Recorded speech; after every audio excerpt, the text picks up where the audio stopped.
Hello po, welcome back to my channel po. So if you're just new here, please don't forget to subscribe, paki-like and share na din po.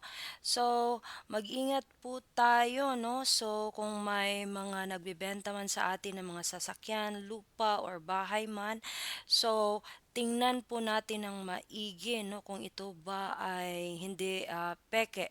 Dahil isang bride to be ang sangkot ngayon umano sa pagbibenta ng mga sasakyan, mga lupa at bahay na peke pala ang mga dokumento at titulo. So let's watch this one po.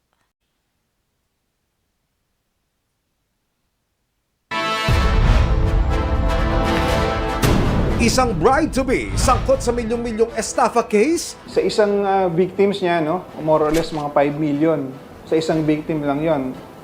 Nung tinignan namin, siguro hindi bababa ng 10 yung mga naging biktima niya. As per checking nung sa pinsan ko, iba daw ang may-ari ng lupang pinuntahan namin. And hindi daw siya binibenta. Suma total, aabot daw ng 5 million pesos ang ininvest nila sa suspect. In total, 3 vehicles, isang bahay, tapos 3 lupa. Parehas kami nag-suffer sa depression ni Daddy. Pero ang saddest part kasi doon, si Daddy mag-isa lang. Nagsampa ng kasong estafa at falsification of documents si Danica laban kina alias Jane at alias Ryan noong 2022. Ngayong taon, lumabas ang 6 na warrants of arrest laban sa mga suspect. Actually, ang information na na-receive namin, nasa bahay lang siya. And hindi siya lumalabas ng bahay. Base na rin sa records ng mga pulis, si ate, hindi pala nadadala. Nang biktima na siya not once but twice. Nagkaroon din siya ng same case or warrant of arrest for the violation of STAPA in 2020. However, ginawa pa rin niya. Nito lamang December 1, ikinasa ng PNP CIDG Bulacan ang isang entrapment operation para mahuli ang suspect. Pero ang suspect natiktikan sa araw mismo ng kanyang kasal. At ang isa pang suspect na si Ryan, abay naman daw. Yung lalaki is accordingly, siya yung accomplice nung principal na suspect. Ang CIDG Bulacan huhulihin na ang suspect na madulas at mahusay daw sa hide and seek. Pero ang catch sa kanyang mismong wedding day. Kasal niya, no? Kasal niya this day. Accordingly, ay isa sa mga abay, no? So, secondary target natin siya. Here comes the bride, here comes the police. Dinokumento ng PNP CIDG ang aktwal na pagdakip sa mga suspect. Narito po makikita ang video. Sinimulang i-record ito habang dahan-dahang naglalakad ng mga pulis papasok dito po sa Events Place. Maya-maya pa, sa loob ng isang multi-purpose function hall na ito, makikita ang isang babaeng nakatrake de boda. Ito na ho pala ang subject ng police operation. Siya mismo ang sisilbihan ng warrant of arrest.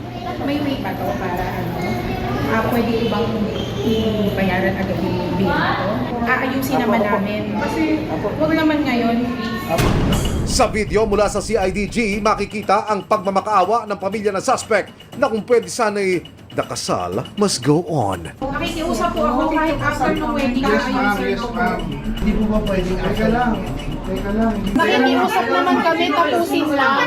Pero sana sir, yung okasyon naman tayo.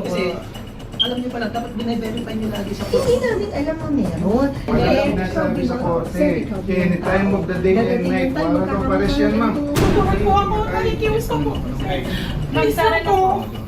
Nagsara po po ito, nakikiusap na po ako. Maya-maya pa sumugod ang isang babae na kanyang nabiktima.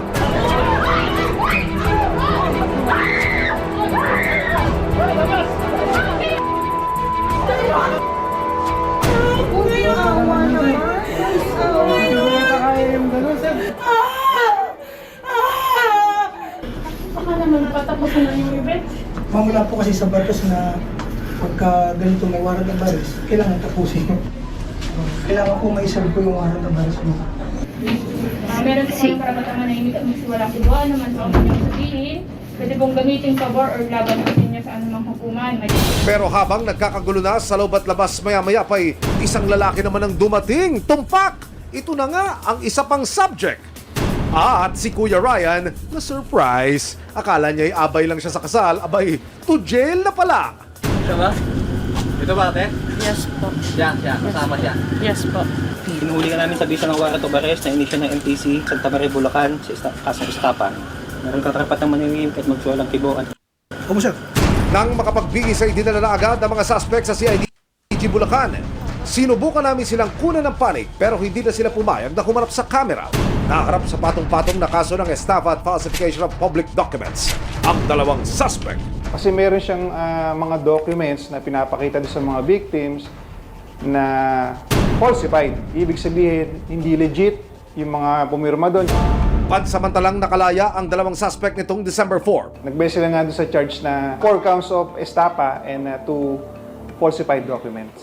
Pero sakaling mapatunayang nagkasala, maharap sila sa 6 hanggang 12 taong pagkakakulong. Bayan naman ng mga pulis, huwag basta-basta maniwala sa sino mang mag-aalok ng investment. Para po sa ating mga kababayan po na nakaranas na ng ganitong panloloko, huwag po kayong matakot at i-report nyo po, lalo dito sa CIDG, bukas po ang aming opisina, 24.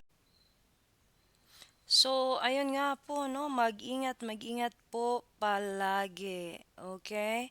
So, tingnan maigi kung ang mga binibili mong mga ari-arian ay hindi peke ang mga papiles, no?